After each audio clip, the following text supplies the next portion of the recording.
Ces derniers temps, quand je discute du travail avec mes frères et sœurs, je me montre vraiment obstiné, persuadé que j'ai raison. Je n'accepte pas les suggestions des autres. Je ne suis pas capable de bien travailler avec eux. Comment est-ce que je peux résoudre ce problème? Je sais ce qui t'arrive. Je l'ai déjà rencontré. On se disputait souvent avec mes frères et sœurs dans notre devoir. Ça vient toujours d'un tempérament corrompu.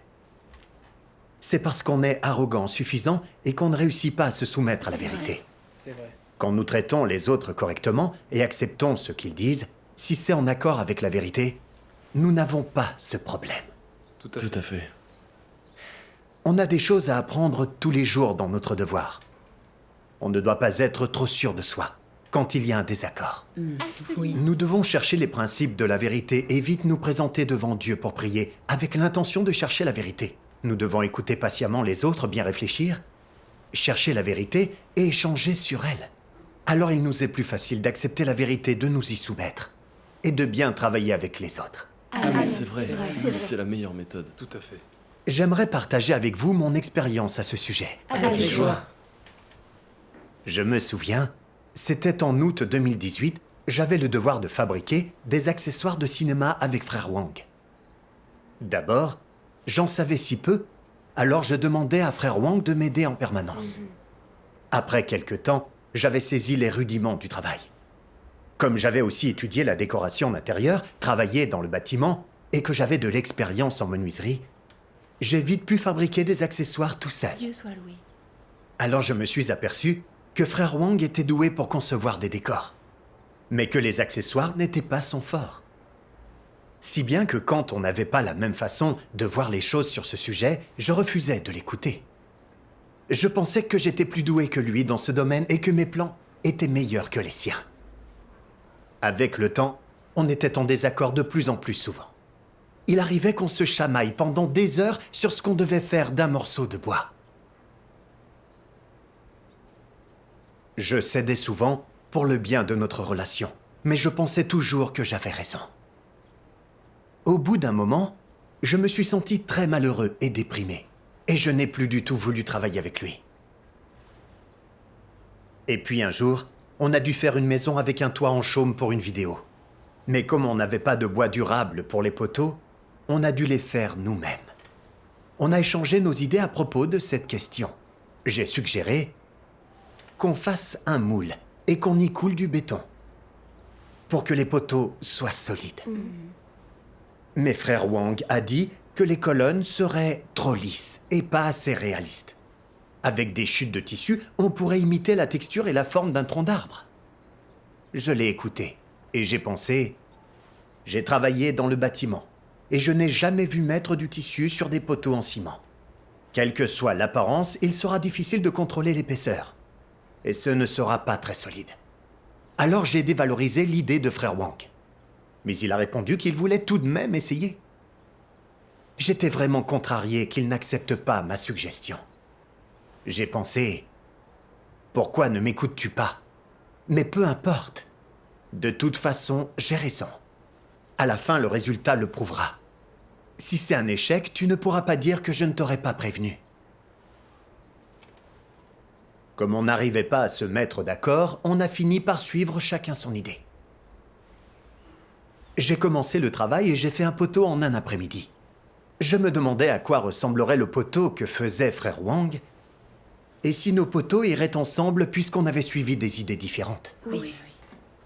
Comme cette idée me mettait un peu mal à l'aise, je suis allé voir celui de frère Wang.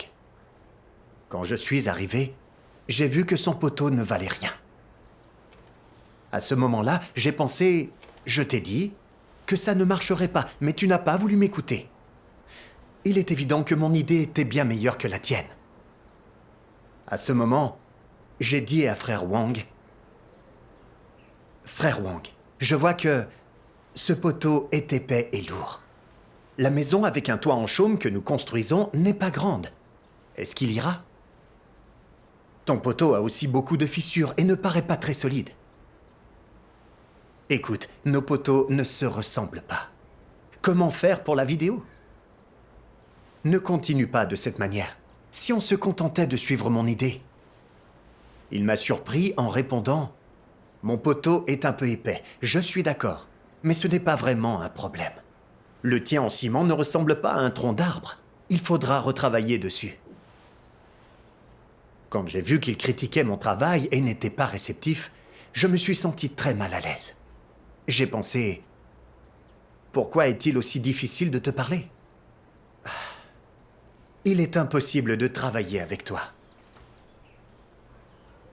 Après le dîner, j'ai pris l'ordinateur et j'ai repensé à ma journée. J'étais un peu contrarié. Je pensais que frère Wang avait vraiment tort et qu'il s'opposait systématiquement à moi. Je ne voulais vraiment plus du tout travailler avec lui. Mais alors j'ai songé qu'en fait, j'éludais le problème et que je ne m'étais pas vraiment soumis. Oui. Comme j'étais de plus en plus partagé et contrarié, je me suis présenté devant Dieu pour prier et lui demander de m'aider à me connaître pour que je travaille bien avec frère Wang. Amen. Après ça, je suis allé sur le site de l'église et j'ai lu des paroles de Dieu sur le service en coordination. Voici ce que Dieu dit. Beaucoup de gens ne font pas attention aux leçons à tirer du travail en commun. J'ai découvert que beaucoup d'entre vous ne peuvent tirer aucune leçon quand ils collaborent avec les autres. La plupart s'en tiennent à leurs opinions. Chacun d'entre vous a son propre point de vue en travaillant dans l'église, et l'un n'a aucun rapport avec l'autre. Vous ne coopérez pas du tout en fait. Vous êtes tous absorbés par la simple communication de vos propres idées ou par la libération des fardeaux que vous portez à l'intérieur de vous. Vous ne cherchez pas du tout la vie. Tu sembles ne travailler que superficiellement, croyant toujours que tu devrais suivre ton propre chemin. Peu importe ce qu'on dit ou pense, croyant échanger selon la direction du Saint-Esprit, quoi que disent les autres. Tu n'es pas capable de voir les forces des autres, ni de t'examiner toi-même. Votre acceptation des choses est vraiment perverse et erronée. On peut dire que, même maintenant, tu manifestes toujours beaucoup de suffisance, comme si tu avais rechuté dans cette vieille maladie. C'est vrai. La coopération est une méthode pour contrebalancer ses points faibles grâce aux points forts de l'autre. Tu utilises tes points forts pour compenser les défauts des autres, et les autres utilisent leurs points forts pour combler les tiens. Cela signifie contrebalancer ses points faibles grâce aux points forts de l'autre, et coopérer en harmonie. Ce n'est qu'ainsi que l'on peut être béni devant Dieu. Et plus on en fait l'expérience, plus on a de la pratique. Le chemin devient toujours plus lumineux et on se sent mieux. Si tu es toujours à couteau tiré avec les autres, qu'ils ne parviennent jamais à te convaincre et ne veulent jamais t'écouter, si tu essaies de préserver la dignité des autres, mais qu'ils n'en font pas de même pour toi, ce que tu trouves insupportable, si tu les accables pour une chose qu'ils ont dite, qu'ils s'en souviennent, et que la prochaine fois qu'un problème apparaît, ils te font subir la même chose, est-ce utiliser les points forts de chacun et coopérer en harmonie? Non, cela s'appelle se quereller et vivre selon son tempérament corrompu et son sang chaud. Un tel comportement n'obtiendra pas la bénédiction de Dieu, cela ne lui plaît pas. Amen. Amen. Ces paroles de Dieu m'ont montré que je ne m'entendais pas avec frère Wang parce que je vivais dans les limites de mon tempérament arrogant et suffisant. Je voulais toujours avoir le dernier mot dans notre devoir. J'avais toujours pensé que j'étais plus doué que frère Wang pour fabriquer des accessoires. Du coup, j'étais toujours condescendant envers lui. Je voulais qu'il m'écoute et qu'il fasse ce que je disais. Oui. Quand il a fait une suggestion, pour modifier les poteaux, je l'ai rejeté sans même y réfléchir. J'ai été plus loin, je l'ai carrément pris de haut et dédaigné. Je pensais que ses suggestions ne méritaient pas d'être prises en considération parce qu'il n'était pas compétent. Quand je me suis rendu compte que son poteau était raté, je me suis dit que j'avais raison. J'ai donc discrètement dénigré son travail et voulu qu'il suive mon idée. Quand il a relevé les défauts de mon projet, je ne l'ai pas accepté. Et je n'ai pas essayé de chercher une solution avec lui. J'ai beaucoup résisté et j'ai même eu envie d'arrêter de travailler avec lui. Je ne parlais et n'agissais que pour prouver ma valeur et lui forcer la main. C'était le tempérament satanique de l'arrogance et de la suffisance. Ces paroles de Dieu sont particulièrement appropriées. Est-ce utiliser les points forts de chacun et coopérer en harmonie? Non, c'est se quereller et vivre selon son tempérament corrompu et son sang chaud. C'est C'est vrai. vrai. Ça ne suscitera pas la bénédiction de Dieu, ça ne lui plaît pas. En lisant les paroles de Dieu, j'ai compris que les gens comme ça le dégoûtent. Dieu a arrangé ma collaboration avec frère Wang pour que nos forces et nos faiblesses se compensent et qu'on fasse bien notre devoir. Toutefois, je ne parlais et n'agissais qu'avec arrogance, pensant toujours que j'avais raison et que je devais avoir le dernier mot. Je voulais qu'on suive mes idées comme si elles étaient la vérité, sans jamais accepter les leurs. Dieu n'aime pas du tout ce genre de tempérament. Oui. Comme cette pensée m'a rempli de regrets et de culpabilité, j'ai fait cette prière à Dieu que voici. Ô Dieu, je n'ai pas réussi à bien travailler avec les autres à cause de mon arrogance, et ça a nui à mon devoir. Oui. Oui. Ô Dieu, je veux me repentir. Je veux renoncer à moi-même et travailler avec mon frère pour qu'on fasse bien notre devoir. Amen. Amen. Ensuite, j'ai lu un autre passage des paroles de Dieu. Oui. Dieu Tout-Puissant dit, parfois lorsqu'il faut coopérer pour remplir un devoir, deux personnes peuvent se disputer sur une question de principe. Leurs points de vue différents les ont conduites à des opinions différentes. Que faire en pareil cas? Est-ce un problème fréquent? C'est un phénomène normal, causé par les différences d'esprit, de gabarit, de vision, d'âge et d'expérience entre les gens. Il est impossible que deux personnes aient précisément la même chose dans la tête. Aussi, le fait que deux personnes puissent avoir des opinions et des points de vue différents est très courant et très fréquent. Inutile de se rendre malade pour cela. Lorsqu'un tel problème apparaît, la question clé est de savoir comment coopérer pour chercher à atteindre l'unité devant Dieu. Et une opinion unanime. C'est vrai. À quoi cela sert-il d'avoir une opinion unanime? Cela sert à chercher les principes vérités en la matière et à ne pas agir selon tes intentions ou celles des autres, mais à déterminer ensemble les intentions de Dieu. Voilà le chemin qui mène à une coopération harmonieuse. Ce n'est qu'en cherchant les intentions de Dieu et les principes qu'il requiert que l'on peut prétendre atteindre l'unité. Amen. Amen. Après avoir lu les paroles de Dieu, j'ai compris que pour parvenir à un accord dans notre coopération, on ne peut pas juste suivre nos idées. Mais on doit chercher activement les principes de la vérité. C'est vrai. Une coopération harmonieuse suppose de chercher la vérité et de travailler selon le principe. C'est vrai. C'est vrai. Puisque frère Wang et moi avions des expériences, des connaissances et des compétences différentes, il était normal que nous ayons des points de vue différents sur le travail. Je devais apprendre à renoncer à moi et à chercher les principes avec lui. Il fallait obéir à la vérité et défendre le travail de la maison de Dieu afin de gagner la direction du Saint-Esprit dans notre devoir. Amen. Exactement. Oui. Quand je l'ai compris, j'ai décidé d'échanger avec frère Wang dès le lendemain pour qu'on conçoive cet accessoire ensemble. C'est super. J'étais très content de ma décision et j'ai été surpris qu'il vienne me voir pour me dire qu'il avait été obstiné et que son idée n'était pas bonne. Il avait même détruit le poteau qu'il avait fait. Et il était disposé à suivre mon idée. J'ai eu honte de moi en l'entendant dire ça. Je me suis aussi confié à lui sur mon état et ma compréhension de la situation. Et la barrière qu'il y avait entre nous a disparu, dès qu'on a renoncé à nos égos. Rendons grâce à Dieu. Après ça, j'ai pris conscience de mes propres insuffisances dans mon devoir. Mon poteau était en effet trop lisse et ne ressemblait pas à un vrai tronc d'arbre. J'ai admis qu'il fallait le modifier. J'en ai discuté ouvertement avec frère Wang. Et nous avons très vite trouvé une solution. Ensuite, chacun de nous a compensé les faiblesses de l'autre et nous avons fait 3 poteaux en une journée. Rendons grâce à Dieu. Amen. Avant, nous avions passé presque toute une journée à ne faire que 2 poteaux et aucun ne convenait. Ensemble, nous étions devenus bien plus efficaces. Oui. J'ai compris alors à quel point il était important de pratiquer la vérité et de coopérer avec mes frères et sœurs dans mon devoir. Oui.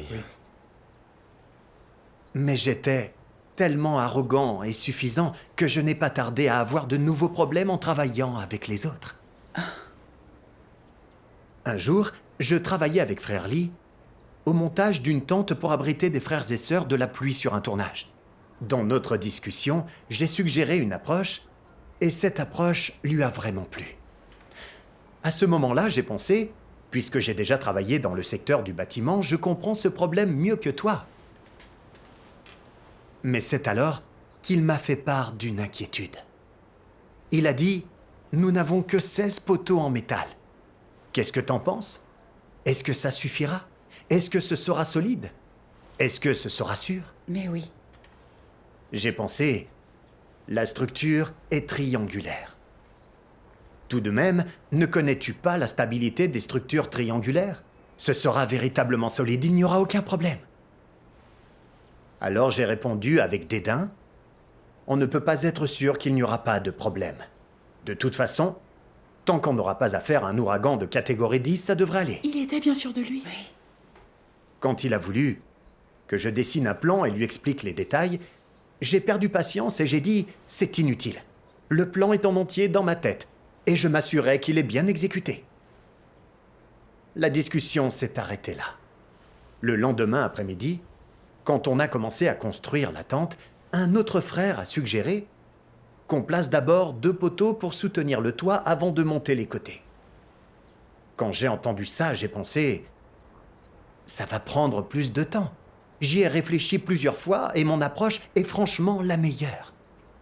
Tu es nouveau ici et tu n'as pas pris part à la discussion. Mon plan est clairement le meilleur. Alors je lui ai dit, je ne suis pas d'accord avec toi. On perdrait trop de temps. Il faudra ensuite retirer ces poteaux alors. Ça ira plus vite en commençant par l'arrière. Il n'a rien dit quand il a vu que je n'allais pas accepter son idée. Et je n'ai rien dit non plus. J'ai commencé à monter la tente en suivant mon plan. Quand je suis arrivé en haut de l'échelle, j'ai vu la fixation d'un poteau lâcher soudain et le poteau tomber par terre. Par chance, il est tombé dans l'herbe, pas sur quelqu'un. Mon cœur a manqué un battement. J'ai pensé, que s'est-il passé? J'avais bien serré la fixation, comment a-t-elle pu tomber? Sans doute quelqu'un n'a pas tenu le poteau droit, ce qui a empêché de le fixer correctement. Mon raisonnement a été aussi simpliste que ça.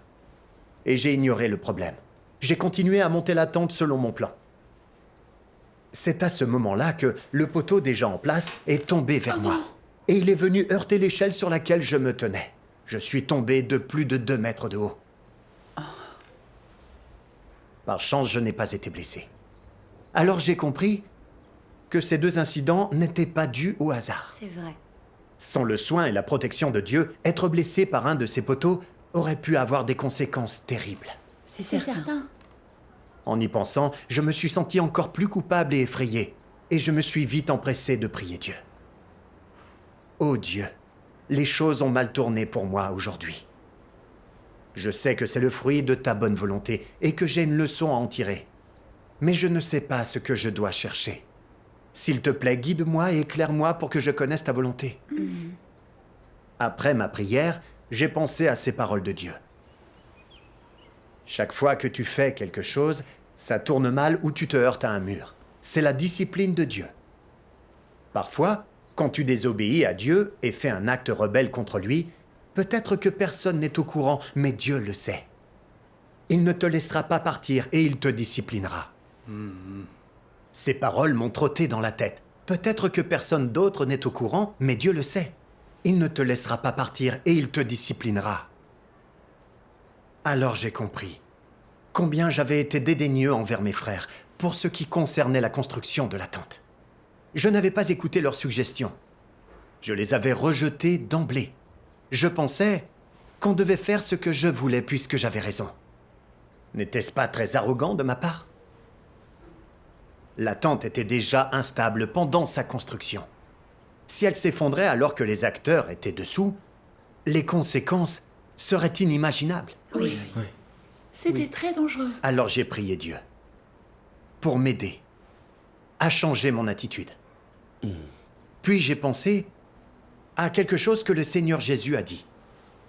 Si 2 d'entre vous s'accordent sur la terre pour demander une chose quelconque, elle leur sera accordée par mon Père qui est dans les cieux. Amen. Amen. Les paroles de Dieu m'ont réveillé. J'ai compris que je ne pouvais pas continuer de cette manière. Oui. Je devais toujours discuter et coopérer avec mes frères. Amen. Alors, j'ai eu une autre pensée. La sécurité avant tout. Le plus important était de bien construire la tente avec ce qu'on avait. C'est vrai. C'est vrai. À ce moment-là, les frères ont dit qu'on n'avait pas assez de poteaux pour faire une tente solide si on suivait mon plan. mais que le toit ne risquait pas de tomber, si on en plaçait 2 au milieu. En les entendant, je leur ai donné entièrement raison. Tant mieux. J'avais finalement compris que mon plan comportait beaucoup de risques. C'est alors que nous avons discuté du problème et nous avons très vite conçu un autre plan. On avait assez de poteaux sur place et on a terminé la tente avant la tombée de la nuit. Grâce soit rendue à Dieu. Grâce soit rendue à Grâce Dieu. soit rendue à Dieu. Le soir, j'ai repensé au déroulement de la journée. Mon arrogance avait failli nous mener au désastre et je n'arrivais pas à m'apaiser. Je me suis alors empressé de prier Dieu pour lui demander de m'aider à me connaître. J'ai consulté le site de l'église sur mon téléphone et j'y ai lu ces paroles de Dieu.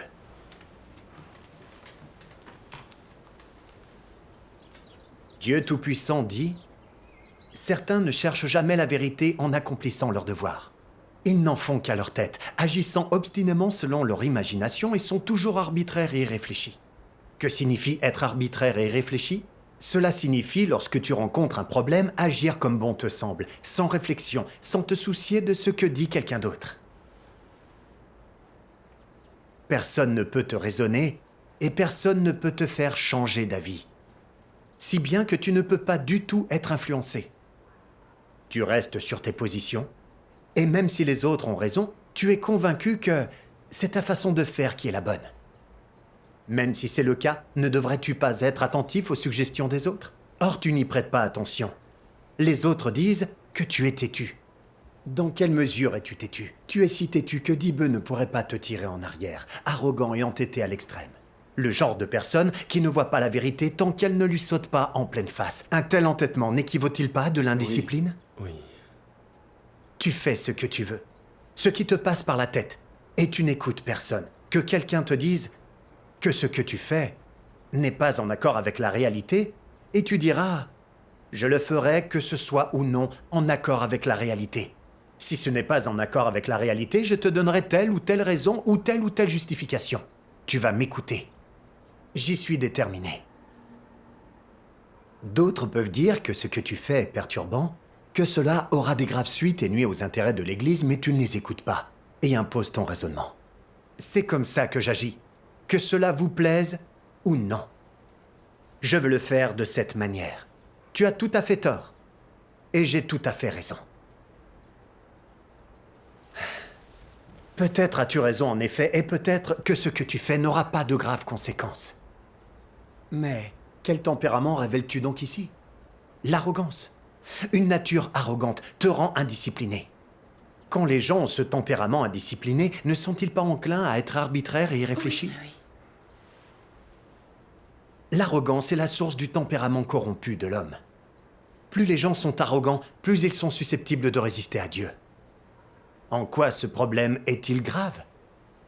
Les gens arrogants méprisent tous les autres, encore pire.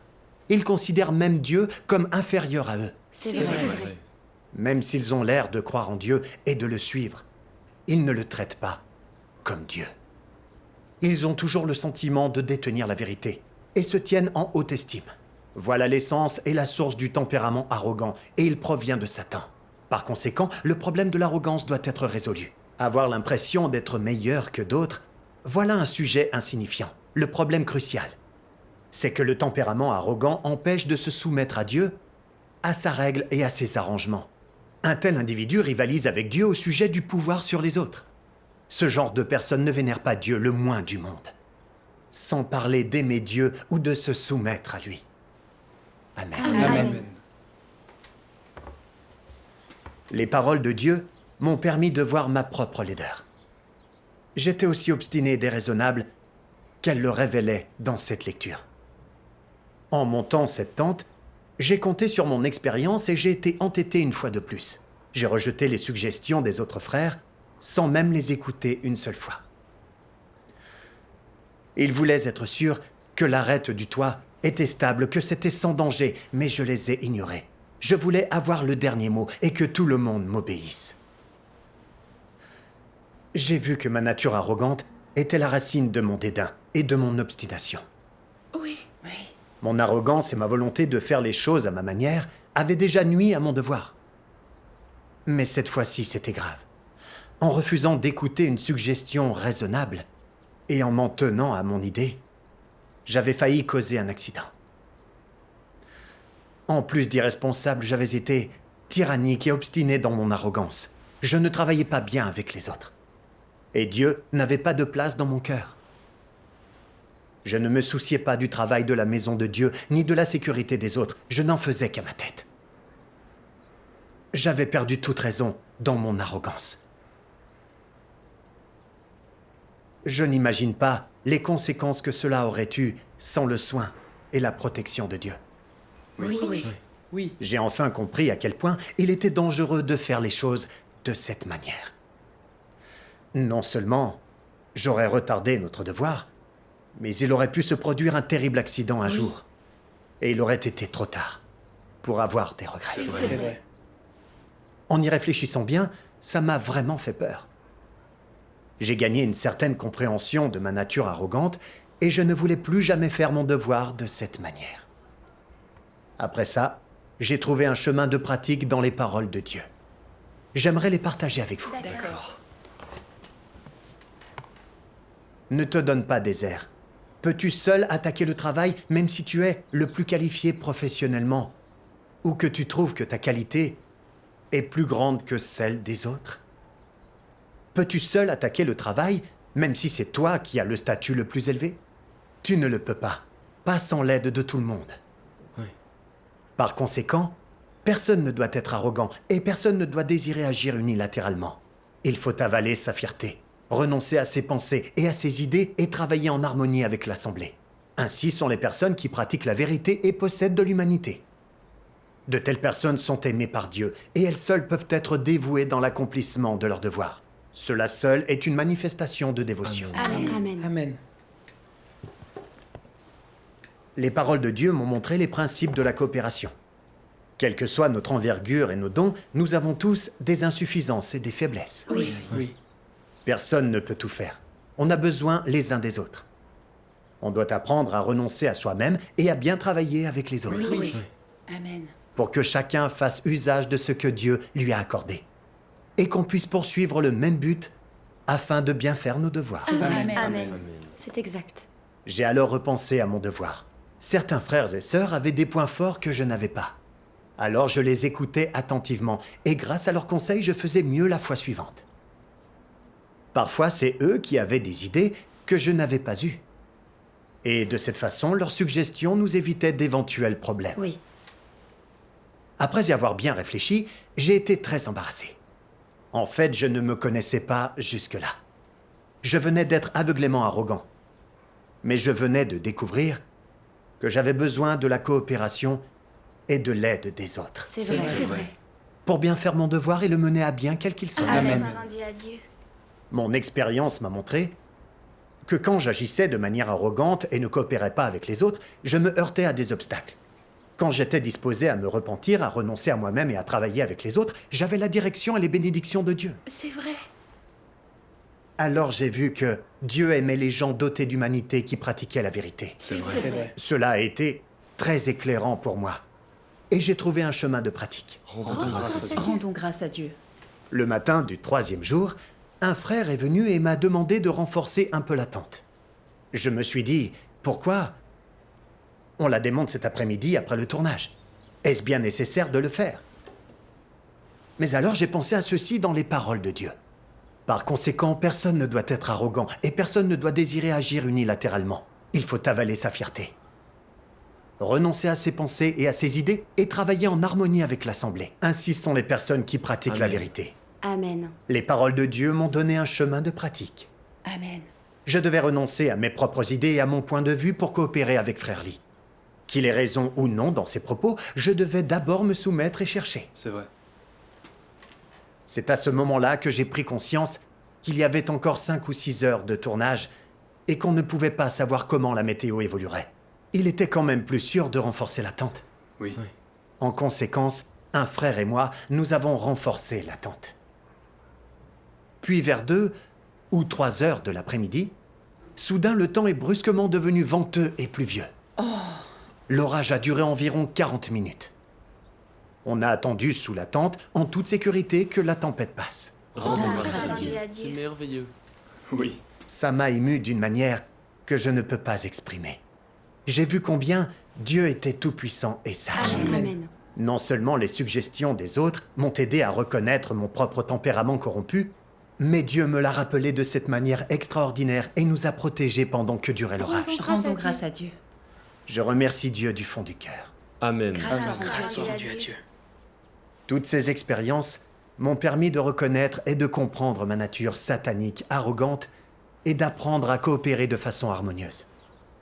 J'ai compris que pratiquer la vérité et ne pas être obstiné dans mon devoir était très important pour bien travailler avec les autres. Amen.